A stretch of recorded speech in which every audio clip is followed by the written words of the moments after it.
Morning dear students. बच्चों, इसके पहले हम लोग पार्ट 3 स्वर्ग बना सकते का आधा एक्सप्लेनेशन मैंने भेजा था आप लोगों को। अब आधा मैं आज आप लोगों को एक्सप्लेन करने जा रही हूँ। इसके पहले मैंने आप लोगों को बताया था कि भीष्म पितामह जो है वो धर्मराज को उपदेश देते हुए कहते हैं कि यह धरती किसी की खरीदी हुई दासी नहीं है और ना ही इस धरती पर किसी एक व्यक्ति का एकाधिकार है। इस धरती पर सबका अधिकार है। ईश्वर के दिए हुए धूप, अग्नि, वायु, पेड़ पौधे, वन, मिट्टी सब पर समान रूप का अधिकार है। कोई भी अगर एक व्यक्ति बहुत ज़्यादा किसी भी चीज़ पे अधिकार करता है, वहीं पर आकर के व्यक्ति के बीच में असमानता का भाव उत्पन्न हो जाता है। तो चलिए अब आज आगे हम इसका एक्सप्लेनेशन करते हैं। जब तक मनुज का यह सुख भाग नहीं सम होगा, शमित न होगा कोलाहल, संघर्ष नहीं कम होगा।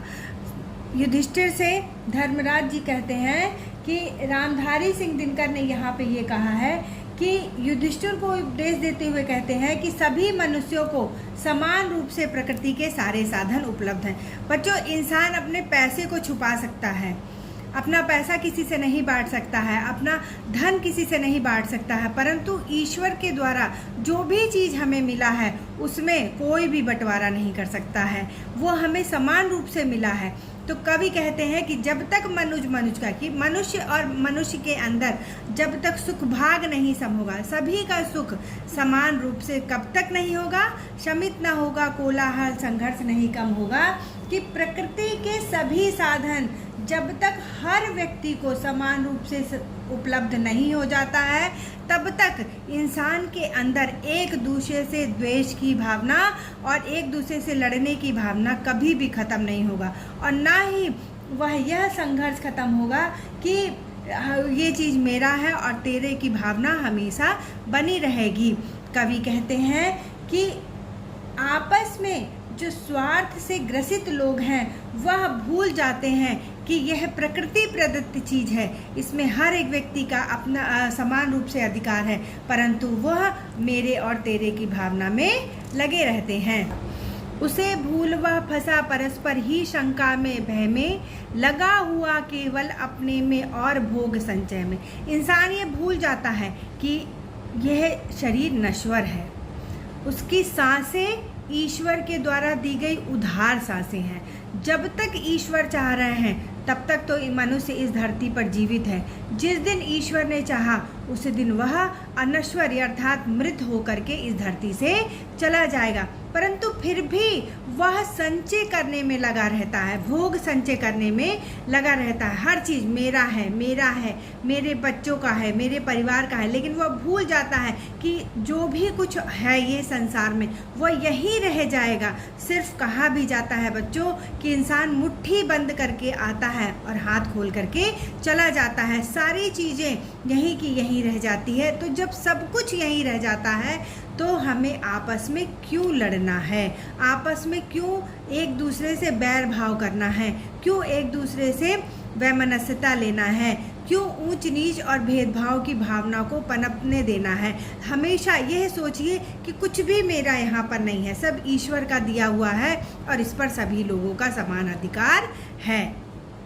प्रभु के दिए हुए सुख इतने हैं विकीर्ण धरती पर, भोग सके जो उन्हें जगत में कहाँ अभी इतने नर।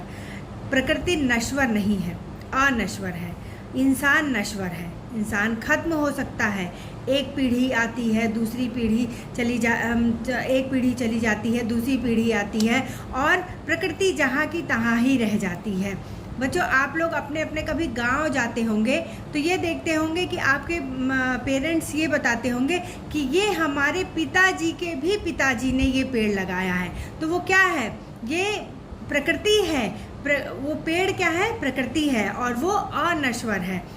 नश्वर होता है लेकिन कब? बहुत सालों के बाद। तो प्रभु के दिए हुए सुख इतने हैं विकीर्ण धरती पर। ईश्वर ने जो हमें सुख दिया है वो इस धरती पर इतना अधिक फैला हुआ है कि भोग सके जो उन्हें जगत में कहाँ अभी इतने। धरती पर इतने लोग नहीं पैदा हो गए हैं कि जो इन्हें अपने जीवन भर भोग सकते हैं। जीवन खत्म हो जाता है लेकिन प्रकृति ईश्वर की दी हुई प्रदत्त चीज़ें कभी भी समाप्त नहीं होती हैं, कम नहीं पड़ती हैं। इस धरती पर भोग सामग्री का जितना विस्तार है, अभी उसका उपभोग करने वाले मनुष्य नहीं हैं। यदि कुछ लोग केवल अपने लिए संचय करने की दुष्प्रवृत्ति रखते हैं तो वह यह भूल गए हैं कि यह शरीर नश्वर है और जो कुछ भी वो यहाँ पर संचय कर रहे हैं यहीं पर उन्हें छोड़ करके जाना है। सब हो सकते तुष्ट, एक साथ सब सुख पा सकते हैं, चाहे तो पल में धरती को स्वर्ग बना सकते हैं। कवि कहते हैं कि सभी लोग तुष्ट हो यानी कि संतुष्ट हो सकते हैं। क्यों, कब हो सकते हैं? कि जब इंसान में समानता रहा जाए, जब एक व्यक्ति दूसरे व्यक्ति के दुख और परेशानी को समझे, समान रूप से सुख दे और समानता का भाव भी उत्पन्न करे। यदि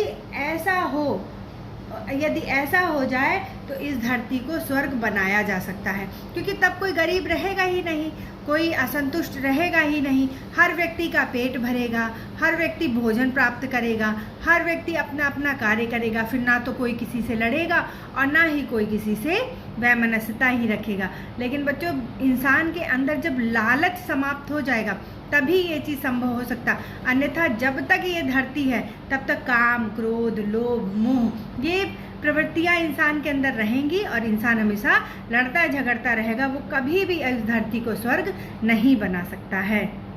बच्चों, आपके सेकंड टर्म में ये 3 चैप्टर आपके सेकंड टर्म वाले एग्जाम में आएंगे, 1, 2, 3।